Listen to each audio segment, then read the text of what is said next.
¿Alguna vez te has preguntado cuál es tu propósito en la vida? ¿Cuál es tu razón de ser en este mundo? ¿Cuál es tu función? ¿Por qué tu vida vale la pena ser vivida? ¿Qué es la razón de ser de tu vida?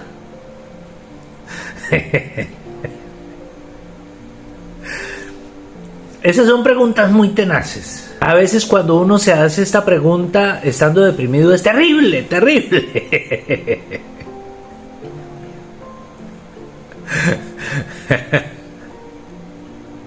Pero a veces cuando uno está deprimido es cuando más vienen esas preguntas a la mente. Cuando más tiene uno la necesidad de encontrar la respuesta. No sé si has oído hablar de Viktor Frankl. Él fue un psiquiatra austriaco que padeció los horrores de los campos de concentración. Mientras experimentaba esa realidad tan terrible, descubrió que los que más duraban en los campos de concentración no eran los más fuertes ni los mejor alimentados, contrario a lo que uno pensaría, sino los que sentían que tenían que vivir, ya fuera para contarle al mundo lo que ahí estaba pasando o para reencontrarse con sus seres queridos o por alguna otra razón. Así de importante es el propósito o el sentido en la vida de una persona. Es de vida o muerte. Y algo muy importante que te quiero contar aquí es que eso no es algo fijo e inamovible. Descubrí cuál es el propósito de mi vida y entonces ya, eso es, hasta que me muera. Y lo tengo que descubrir a los 8 años. Ese es el propósito de la vida de uno, cambia de acuerdo a las circunstancias vitales de uno. Y uno puede irse adaptando. Y aunque yo en este canal generalmente les hablo a personas de 50 años como yo, si tú estás viendo este canal y estás pensando qué quieres estudiar y te han dicho escoge muy bien tu carrera, porque eso es de lo que vas a vivir el resto de tu vida. Y si te equivocas hoy, vas a arruinar el resto de tu vida. Y estás en un momento de despertar agnóstico, de angustia existencial. Quiero decirte que no te preocupes. Inclusive si estás más joven y te han dicho escoge bien las materias vocacionales que quieres estudiar, porque ahorita a tus 13 o 14 años tienes que saber qué es lo que te gusta, porque por ahí te vas a enfocar el resto de tu vida. Tampoco te preocupes. ¿Te equivocas es el fin de tu vida? No. La muerte es el fin de la vida. Mientras uno esté vivo, uno puede ir corrigiendo el rumbo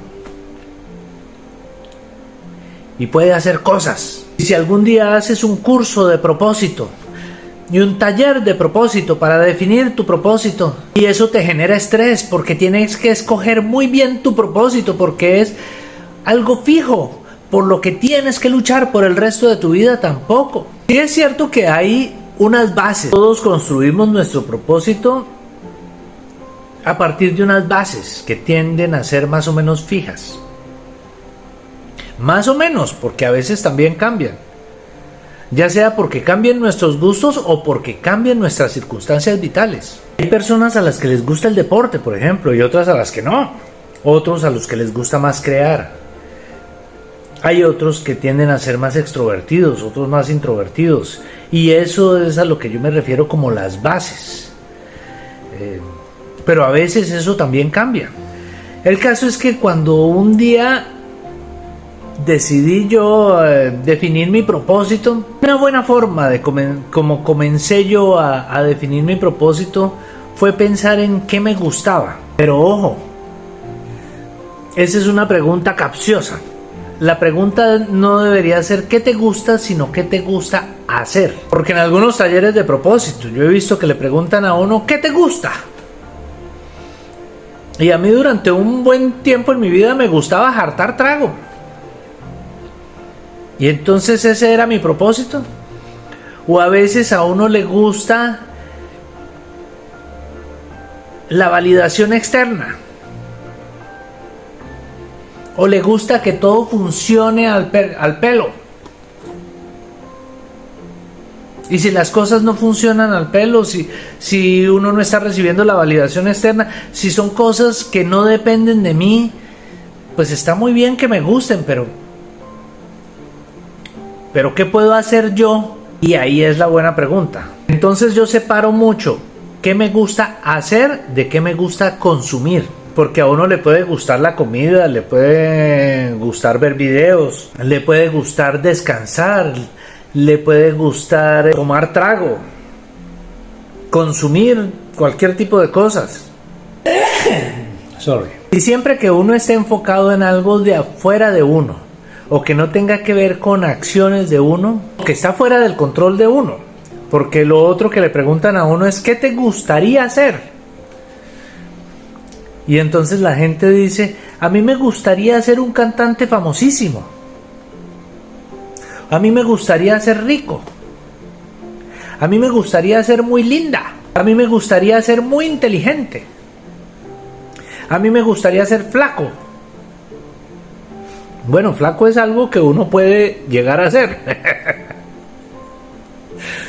Pero si uno nació bajito y uno quiere ser alto, pues, o le gustaría ser alto. Si a uno le gustaría ser rico, pero por arte de magia, sin hacer nada, sino que alguien con una varita mágica lo convierta en rico, pues digamos que eso no tiene que ver con lo que estamos trabajando aquí, que es el propósito. Es algo en lo cual yo voy a enfocar mis acciones y me voy a sentir bien haciendo, trabajándole, dedicándole tiempo y energía y atención. Es muy importante tener clara esa pregunta. ¿Qué te gusta hacer? ¿Qué es eso que te gusta hacer? No consumir y que te hace inmensamente feliz y te produce una gran sensación de autorrealización por el simple hecho de hacerlo.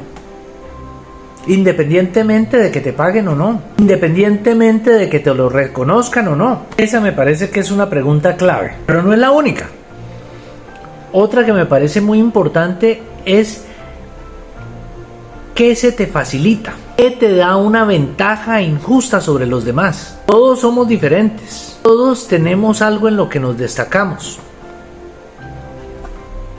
Así no nos importe. Hay gente que tiene un talento especial para la música, por ejemplo,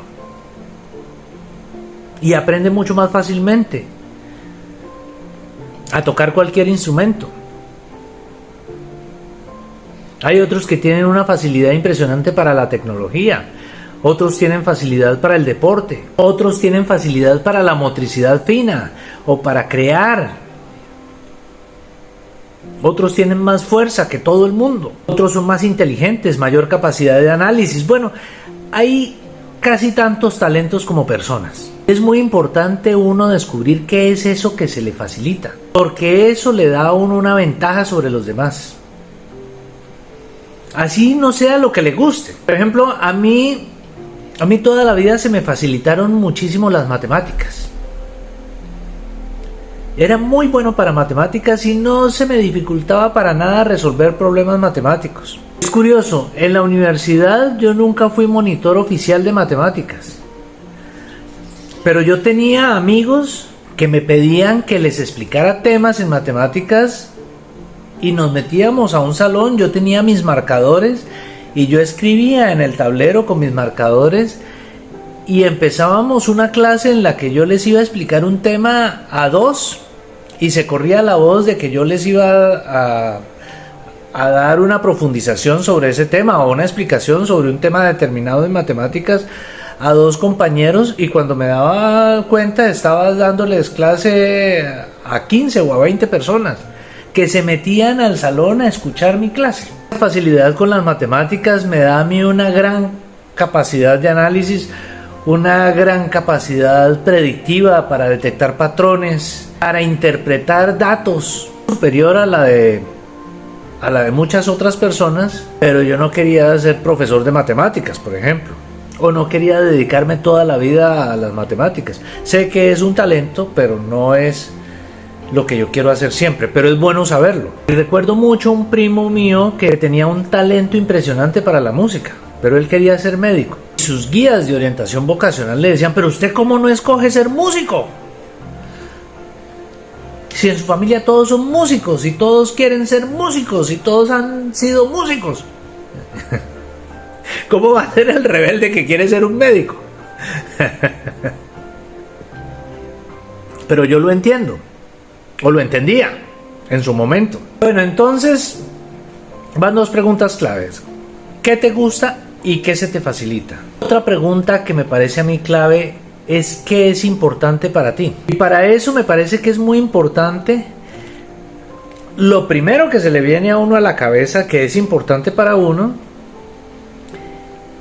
y también que uno piense en a qué le dedica más su tiempo, o su atención, o su energía emocional. Y ahí nuevamente está la pregunta sobre consumo y acción. Porque en una época, por ejemplo, lo más importante para mí era el alcohol, y toda mi semana estaba en función de lo que iba a hacer el fin de semana y del plan que tenía para el fin de semana. En otros momentos de mi vida, lo más importante para mí ha sido una relación sentimental, y simplemente me olvidaba de mí mismo por andar mendigando unas migajas de afecto. O en otros momentos lo más importante para mí era la aprobación o la validación de los demás, e hice cosas en contra de mí mismo buscando esa aprobación y esa validación externa. Y en otros momentos he pensado que lo más importante era mi familia y trabajaba mucho, pero pensando en que lo hacía por mi familia. Entonces, en mi caso personal, fue muy importante darme cuenta de si eso que se estaba robando toda mi atención y mi energía estaba relacionado conmigo mismo o dependía de otros. Porque si estaba relacionado conmigo mismo y lo podía alinear con mis deseos y meterle un poquito de lo que se me facilita, pues ese es el camino al éxito seguro. Pero si yo estaba gastando toda mi energía y mi tiempo en buscar algo que no dependía de mí, como la validación externa, o algo que estaba fuera de mí,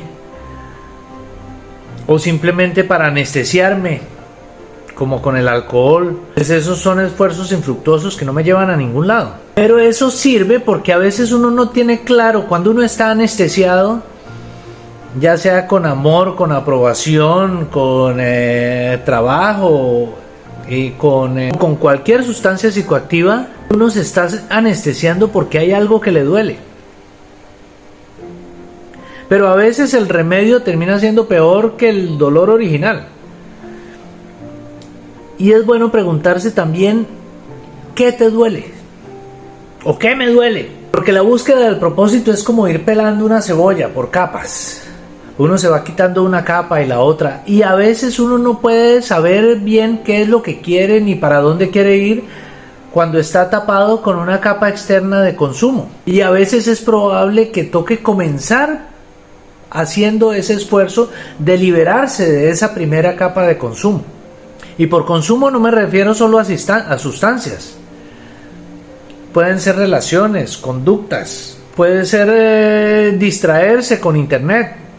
Pero a veces tiene uno que detener primero eso. Luego, una vez que uno tiene detenido eso, poder escarbar adentro y empezar a mirar qué es lo que me gusta.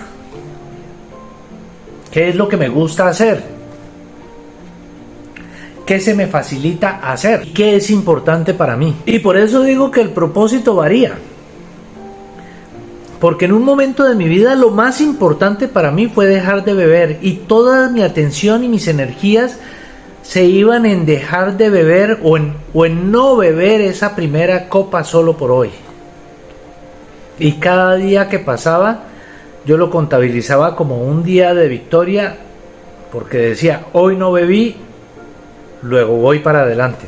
Y por el solo hecho de dejar de beber, mi vida empezó a mejorar. En algún momento el propósito de la vida de uno puede ser hacer una dieta o entrar en un tratamiento médico por cuestiones de salud y hacer lo que tiene que hacer. En otros momentos puede ser simplemente volverse a levantar después de haber caído al suelo y de recoger los pedazos de la vida, de lo que quedó de uno al salir, ya sea de una relación sentimental disfuncional, de un trabajo donde lo maltrataban, de una depresión. Pero puede ser comenzar a hacer lo que sea por salir de la depresión,